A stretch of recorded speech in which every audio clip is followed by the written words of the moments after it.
พี่น้องออกกำลังกายกันจ้าสิจอยเลยได้ป่ะที่นี่เครื่องออกกำลังกายนี่ผัวซื้อมาให้ปีกว่าละออกแต่ช่วงแรกป่ะที่นี่คือมันอยากจอยเลยได้ป่ะที่นี่สิจอยแล้วจ้าชั่วโมงหนึ่งมือแรกเนี่ยเราแค่ชั่วโมงเดียวก็พอตอนแรกออกไปแล้วป่ะที่นี่ก็เลยคือว่าตอนแรกเครื่องนี่อยู่ในเรือนป่ะที่นี่ก็เลยคือว่าเอาไว้ข้างนอกดีกว่าสั่งคอนเทนต์หรือว่ามาทาเป็นแรงจูงใจในการออกกำลังกายกันค่ะเพื่อนอ้อมเพื่อนออกกำลังกาย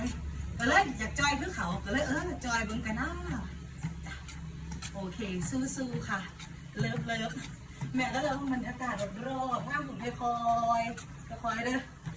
ละอ้อมไปผ่านหน้าบ้านเลยห้องไปทางงานแม่พ่อแต่อย่าคอยแห้งนะไฟยังไงคนลมบักงวงโอ้ตัวหนังอ้อมมาทางอ้อมมาทำนั่นละอันนี้บ้านแล้วก็น้อง